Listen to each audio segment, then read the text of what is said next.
Welcome to Reflect with Ed Fassio. Get ready to experience one of the world's first 100% digitally generated podcasts, where we take a step back, dive deep, and strive to learn new things. Join us as we unpack thought-provoking ideas, personal reflections, and inspiring stories to help you stay in the know. Reflect is brought to you by the minds at ByteBrain and powered by emerging technologies from Google, HeyGen, OpenAI, and 11 Labs. Thanks for tuning in. Now, relax and prepare to reflect. Welcome to Reflect. We're the world's first 100% AI-generated podcasts. You guys ready to take a deep dive into the crazy world of crypto? Always. Okay, so specifically, we're talking Bitcoin and how it's been going absolutely nuts since Donald Trump, pulled a comeback and won the White House again. Right. Everyone was so shocked by the election results. I know. And then Bitcoin just takes off like a rocket. It's insane. I mean, right after the election, Bitcoin went from, 60,000? Yeah, around there. To over 87,000? An all-time high. That's a 40% jump? Yeah, give or take. In a week? It was nuts. That's not normal, right? Not even close. Something else is going on here. That's what we're going to figure out today.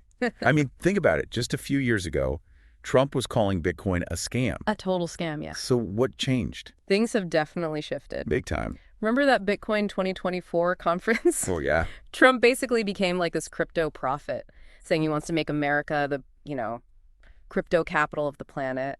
Oh, I remember that. Yeah. And he dropped that whole bombshell about creating a national strategic Bitcoin reserve. What even is that? Right. It's definitely a statement. Yeah. Seems like at least some Republicans are seeing crypto differently now. Less scam, more potential, maybe? Definitely. Okay, so maybe Trump's not just talking hot air here. But you know how politicians are? They love to make promises. Is there any evidence he's actually putting his money where his mouth is? Well, in September, he actually bought a beer with Bitcoin. Oh, yeah, at that bar in New York City. Exactly. And he said it was very easy. Like, he was emphasizing how simple it was to use. That's actually pretty smart, showing that Bitcoin isn't just some abstract thing. You can actually use it to buy stuff in real life. Right. So he's working the walk. What about during the campaign? Did he do anything then that was, pro-Bitcoin? His campaign accepted donations in Bitcoin. Really? Yeah, and not just any Bitcoin. They used the Lightning Network. Oh, wow. So he's going all in on this. And get this, he launched his own cryptocurrency platform. No way. What's it called? World Liberty Financial. I got to check that out. Okay, so it's clear that Trump's a big believer in Bitcoin. But is this just a Trump thing? Or are other Republicans jumping on the crypto bandwagon too? It's bigger than just Trump. There's this growing connection between core Republican values, decentralization, limited government, all that. Right. And the whole idea behind Bitcoin. So they're kind of seeing Bitcoin as a way to stick it to the man? Maybe a little bit of that. Like the power. But seriously, they're really skeptical of those central bank digital currencies. CBDCs. What are those? It's basically like a digital version of the dollar, but completely controlled by the government. Oh, it doesn't sound good. Yeah, it kind of gives them ultimate power over your money. They can track every purchase you make, freeze your accounts anytime. Seriously, that's kind of creepy. And that's exactly why Republicans are turning towards Bitcoin. So they see it as a way to protect themselves, to stay free from government control. Exactly. It's like a digital escape route from all that. Yeah. Okay, wow. So maybe this crypto capital of the planet idea is more than just a campaign slogan.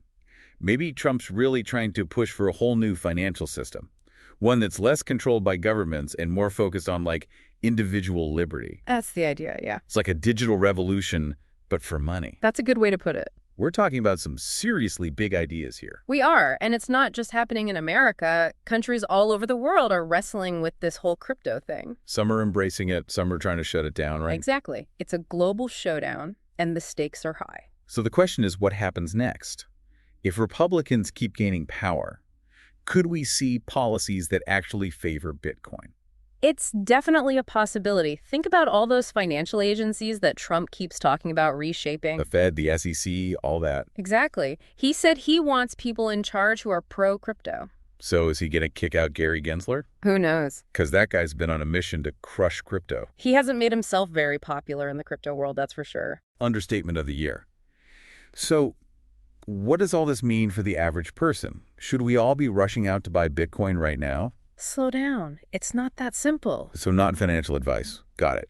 But seriously, is this a sign that Bitcoin's about to go mainstream? It's definitely a turning point. A pro-crypto government could lead to some major policy changes.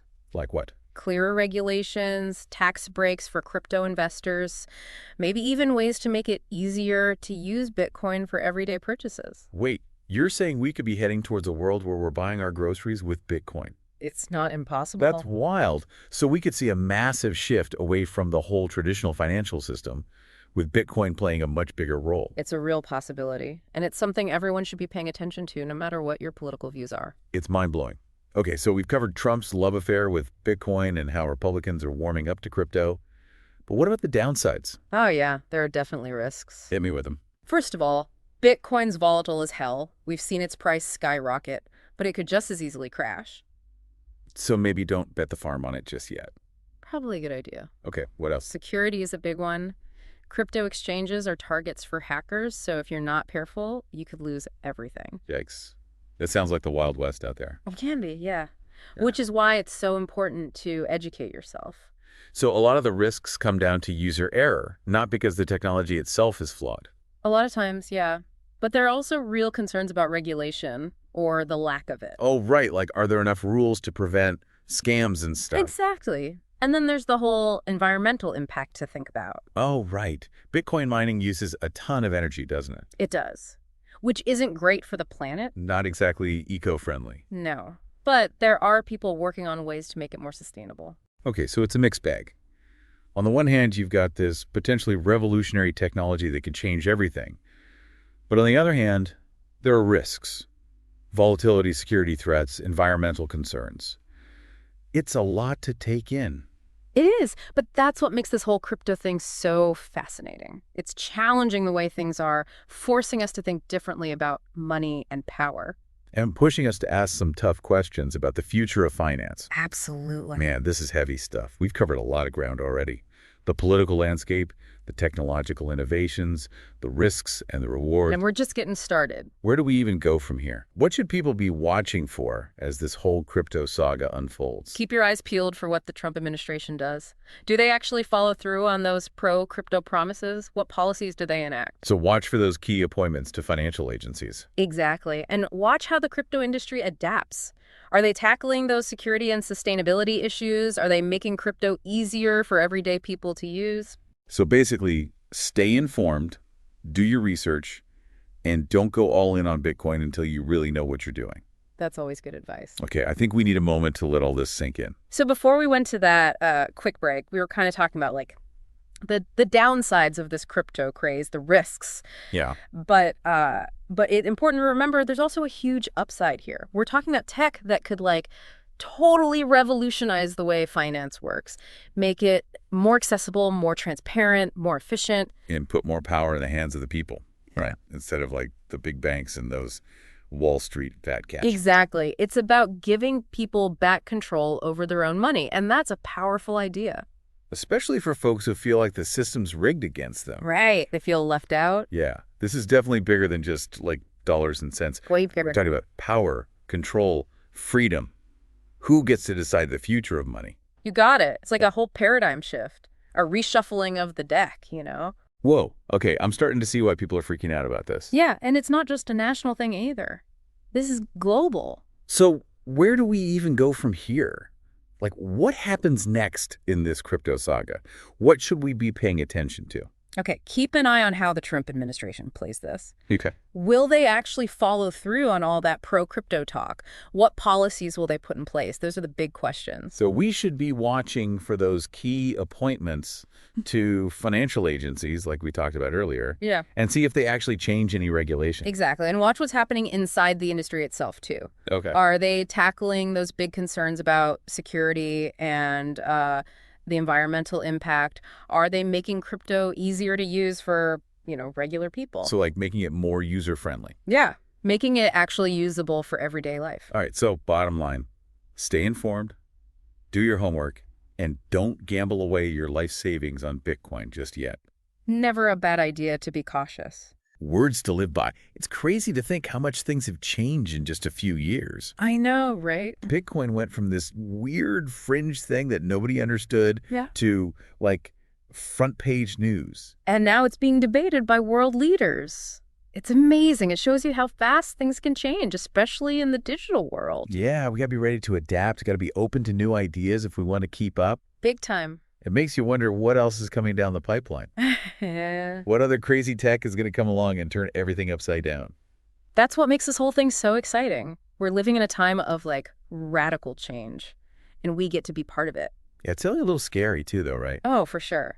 But I think it's important to, stay curious, be willing to learn and explore new things. So let's shift gears a bit. Let's talk about the global implications of all this. If America really does become this crypto capital of the planet that Trump keeps talking about, Right. what does that mean for the rest of the world? Oh, man, that could have a huge ripple effect. I see what you did there. Okay, seriously though, explain that. How could this impact other countries? Well, if America becomes like the crypto leader, other countries will have to try to keep up. Yeah, they don't want to get left behind. Exactly. So we could see like a global race to embrace crypto, countries competing to attract investment, and be on the cutting edge. But wouldn't that mean governments would lose some control, like over their own currencies? That's the big fear, isn't it? And it's why some countries are fighting back, trying to ban crypto altogether. They see it as a threat. A big one. They see it as like undermining their power. But isn't that kind of a losing battle? Like once this technology's out there, you can't just make it disappear. You're right. It's like trying to put the genie back in the bottle. It's not going to happen. A power struggle then. Oh, absolutely. Governments clinging to control versus this decentralized tech that's like breaking down the old barriers. The stakes are high. This is getting intense. It is. But it's not just about power either. It's about finding new ways to do things, better ways, more efficient, more transparent, more fair. Yeah, okay, I can see that. Like, imagine a world where you could send money to someone on the other side of the planet instantly and for, like, pennies. Right. Or where you don't need a bank account to access financial services, where people have more control over their own money. That would be pretty awesome. It would. And as the tech keeps developing, who knows what else will become possible? Yeah, we're really just at the beginning of this thing. Exactly. It's a whole new era full of potential. It's kind of mind-blowing, honestly. So, for someone who's just starting to learn about all of this, what's the most important thing to understand? I think the key takeaway is this. We're at a turning point. The way we think about money, the way the whole financial system works, it's all changing. And technology is driving that change. It's like a tidal wave, right? Yeah, and we can either ride that wave or get crushed by it. We can't just ignore it and hope it goes away. Nope. We have to educate ourselves, make informed decisions. This is about taking control of your financial future. This is about the future of money itself. Yeah, that's pretty profound.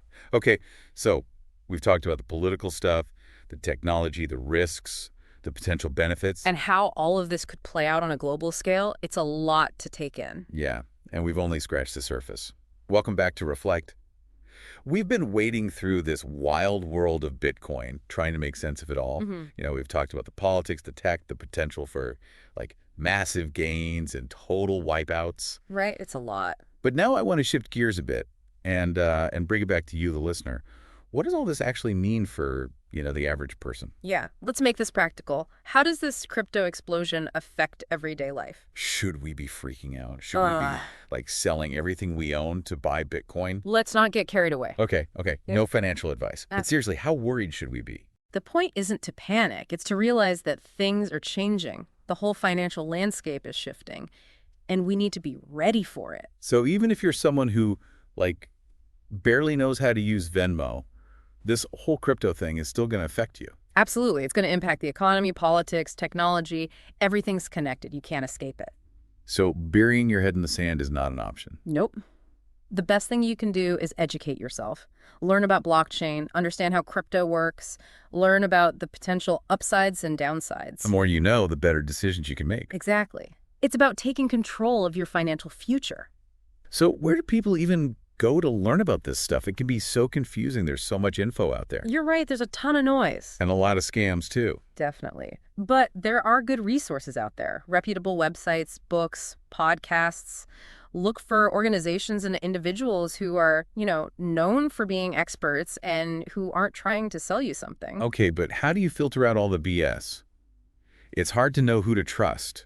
Be critical, be skeptical, always do your own research, check multiple sources, compare different opinions, and don't be afraid to ask questions. Solid advice. Yeah. Okay, before we wrap up, I want to leave everyone with one last thought.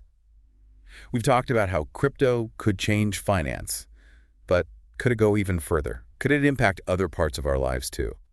That's a great question. Think about blockchain technology itself. It's not just about money. What about voting? Supply chains? Healthcare? The possibilities are huge. Whoa, so maybe we're just seeing the beginning. This is just the tip of the iceberg. It's very possible, and that's what makes this so exciting. We're at the forefront of something truly revolutionary. This has been an amazing deep dive. We've covered a lot, but I feel like we're just getting started. There's always more to explore. That's why we do this show. To all our listeners, we encourage you to stay curious, stay informed, and be part of the conversation. The future is being shaped right now, and your voice matters. So until next time, keep learning, keep exploring, and keep questioning everything.